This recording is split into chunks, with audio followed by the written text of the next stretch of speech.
Our fish and grits is done. Hi everybody, welcome back. It's me, Chameleon Girl Gina. And today, as you guys can see, I'm going to be making fish and grits. Have a disclosure, I'm allergic highly to fish, so when I make this, I'm almost risking my life. But I decided I would share with you guys how I make it. Only reason why is because I know that a lot of people tell me they have never had catfish the way that I make it. With that being said, and they also tell me that about grits too. But with that being said, I'm going to show you guys my techniques for the fish and grits. And with my recipes, I'll be going outside the box. It's not going to be conventional recipes at all. It's just my way, which I'm told that is pretty good. And I like the grits. I don't know how the fish tastes, but I heard it's good. If you want to hear more about it, then stay tuned and we're going to get started. Now, guys, the first thing with the grits that you're going to need is 2 cups of water, 1 part milk, to total 3 cups, okay? So 2 cups water and then 1 cup of milk. Now, I have to use this little burner because I've been depriving my family and I ain't cooked in forever. So what I'm doing is I'm cooking them a huge meal, and so that's why I have no space on my stove. So what you're gonna do is just take this and you're going to pour it right into your quart-sized pan. You can use bigger than a quart size, but do not go smaller. With my recipes, guys, I know that it feels like I'm all over the place and stuff, but when you're cooking, you got to do things to what your taste is.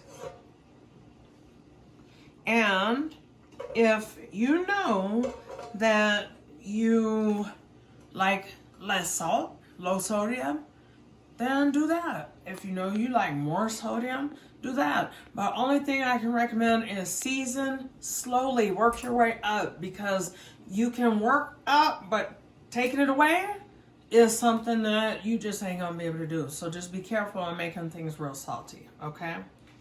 Now I see I like sodium, so that's how I like it. So now, at this point, what I'm gonna do, because grits is something that everybody cannot necessarily cook very well, okay?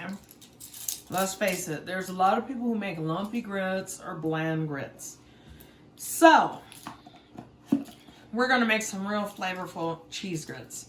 So today, we're gonna go ahead and we're gonna add 1/2 tablespoon. And like I said, the only reason why I'm measuring of salt, excuse me, just iodized salt. The only reason why I'm measuring this is because with grits, you do need to do it a certain way, okay?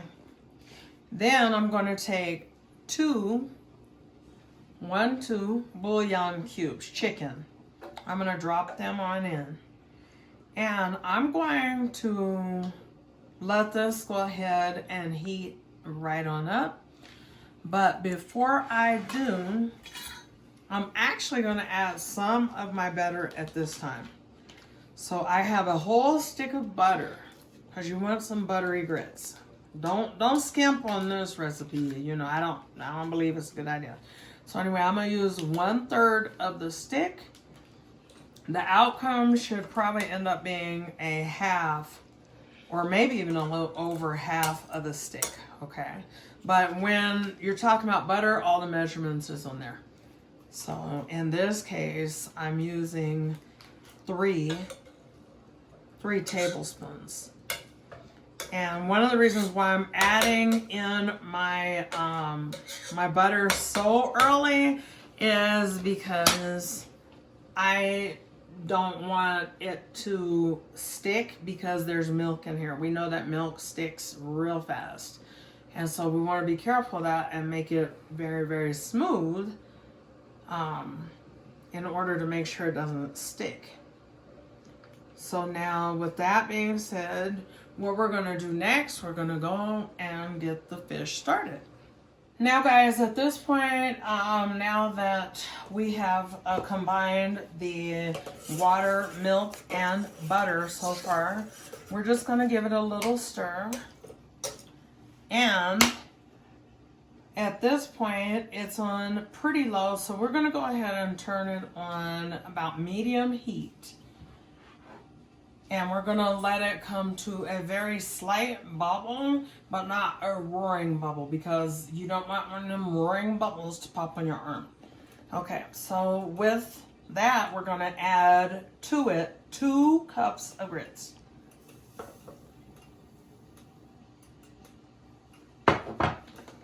And then the reason why we're adding 2 cups versus the equal amounts or anything is because we want to give the grits time to cook by having more water than grits. Now, if you're making old-fashioned grits, then you'll use just a drop of grits because they need to cook for a long time. So at this point, it's starting to really bubble good. I want to turn it back down because I am... See, look at them bubbles. You let one land on your arm if you want. I want to make sure I give it a stir by mashing it down to make sure we don't have no lumps in there. And then I want to turn it way down and just let it go ahead and continue to cook. Now the reason for the milk, I don't know if I mentioned it, but it makes it just real creamy, okay? So we want that way down. We don't want nobody getting burnt. Nobody. We don't want nobody getting hurt. So at this time I could see that, and these are quick grits, so I could see that that is thick. That's too thick for me. That's not the consistency that I in particular want. So what I'm going to do is drop in a little bit more milk. So guys, you want it to be more liquidy at the start, and then you want it to become a consistency that you want. So I don't like them extremely thick. I don't like them runny. I like them just right in the middle, as with most people, okay? So we'll let that do its thing on a very low temperature so that we can go ahead and deal with the fish. Okay guys, so my fish is simple to me, but that's what, I don't know. So anyway, instead of Old Bay or Tony Sacheron, this is my favorite of all the times. This has been around, I think, longer than Old Bay. But anyway, it's just Cajun Choice. If you can't find it at your local grocer, order it on Amazon. They be marking up the prices, but that's where I get mine at times when I can't find it. So I take, and I'm not going to measure, I take and add quite a bit of that on there because I'm not adding a bunch of seasonings. Then I add a nice amount of accent. Then this Cajun Choice already has pepper in it, so I go easy on my pepper because I don't want nobody's mouth burning. Now if it was somebody and they want real spicy, that's a different story. So now at this time that I have added that, I take 2 egg yolks and I beat them. I don't use the whole egg, but anyway, just the yolk to get the coating to adhere. And then I just pour that right on top of the fishy wishy. Now, of course, if you're making more fish, then you're gonna need more yolk. You know, if you do my recipe. The reason why I do it on the fillets versus the ones like that have like, you know, more of the skin on them, like the whole catfish or something like that, is because fillets, the coating doesn't adhere as easy. Okay, so now we're just giving this a nice rub down. And then I feel like that is well seasoned. And it is coated nicely in the egg dip. And then I'm just going to take some yellow cornmeal, and then I'm going to pour it right on there. And what we're gonna do, we're gonna go outside because I'm allergic and most of us in this house are, except for 2 people. So we're gonna go take this outside and we're gonna put it in the vegetable oil. Some of you guys know I live in Colorado, but I be like out to please my mom and my husband by making this fish. My husband ain't here, but my mom like 88 and she get to have what she want. So I am outside and I think it's about 15 degrees, okay? So I just take this fish and I just pick it up, flip it, you know what I mean, just to where it gets coated because I can't touch it and rub out the. Then I just pick up a little, and because it's so cold out here, I have to have it nearly on like 400 degrees. These are some small fillets, but whatever, it's enough. And I just go ahead and drop them in there, one at a time.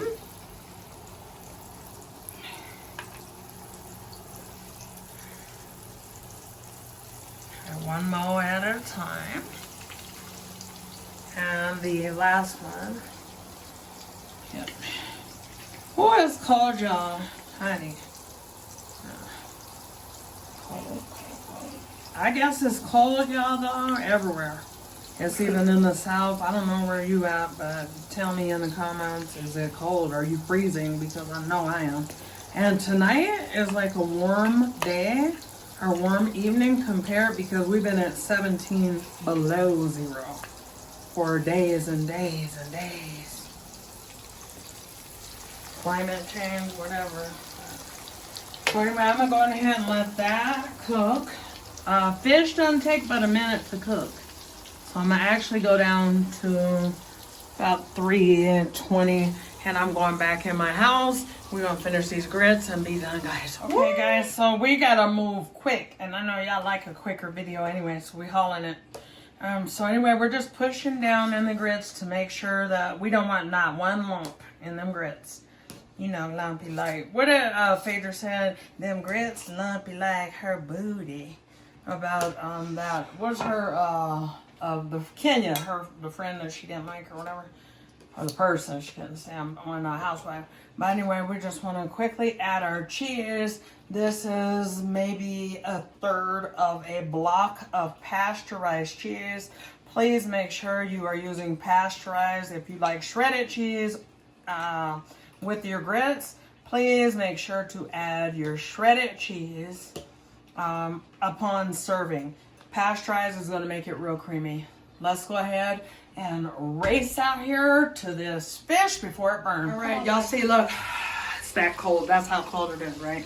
So anyway, now we're gonna go ahead, we're gonna turn this back up because we can tell, I'm turning all the way up to 400 because as cold as it is, ooh, and that fish got all in my chest, but try not to have an asthma attack. So anyway, with these fillets, you gotta be careful when flipping them. You should do it with a spatula because you don't want them to fall apart. You don't want them looking burnt. You just want them perfect, right? Because, what's my motto?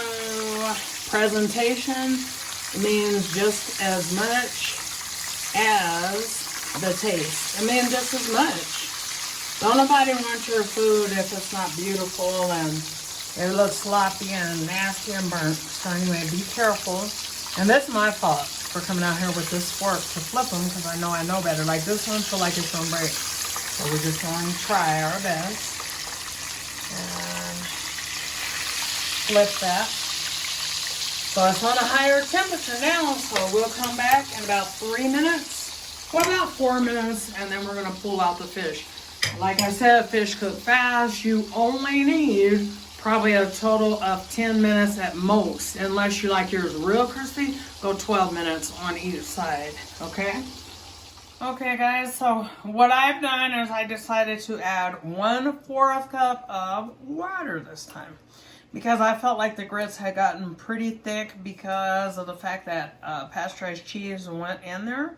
And of course it's taken out. So now what I want you guys to see is it doesn't look smooth. So I don't want you guys to be discouraged if your grits ain't looking perfect. You know, during the cooking process, look at that big chunk. That's cheese. So anyway, what you're gonna do upon adding another fluid is you're gonna press it down and make sure you ain't having no lumps in it, because don't nobody want no lumpy grits once again. Okay, so anyway, we're just gonna press it down in there, down in there, down, down. Just keep on going until you have mixed your cheese as well as your added fluid, which is that, was it 1/4 cup of fluid? And then once that fluid is in there, then you're gonna start stirring. Don't be in no hurry for your grits, even though I say quick grits. Do not be in a hurry, because grits can scorch real easy, and then once you add the milk, that's a scorch risk that adds on. Then once you add cheese, there's another risk of scorching.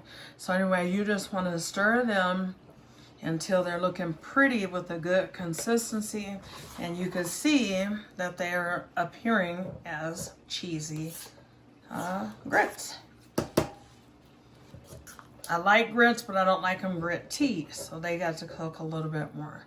But yeah, if you have to add any more fluid, press it in. Do not stir it in, because it'll slop all over, and grits, you know, it's just like you could catch a fire on your grits.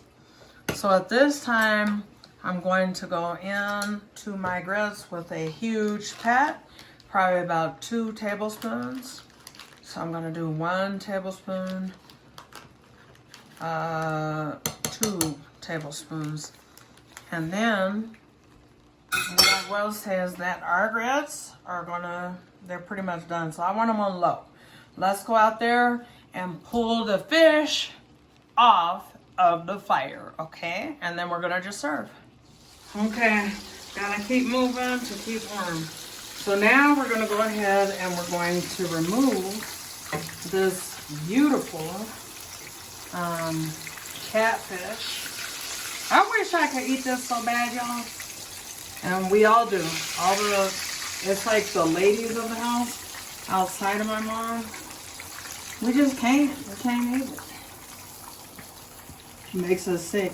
I even tried it when I was a little girl, and it didn't work for me. But anyway, there goes your beautiful fish. We're gonna haul, you know what, back in the house and serve, honey. Come on. Okay guys, this is the final outcome of the grits. Thick enough. I'm gonna show you guys the consistency. There we go. See? Nice creamy grits. If you guys get to feel like, hey, my grits is getting lumpy, add fluid little by little, like 1/3 cup at a time, whether you want to add milk or whether you want to add water. 1/3 cup at a time. Press the lumps out. Don't give up. Don't get discouraged. And the reason why I'm saying all this is because grits, I was telling my daughter, because she said she tried to make some for her fiance, and I was like, they're not the easiest thing to learn how to make. I knew how to make a 4-course meal before I could make grits. So I want to take a minute, as usual, to thank you guys for watching, and don't forget, like, comment, share, and subscribe. God bless.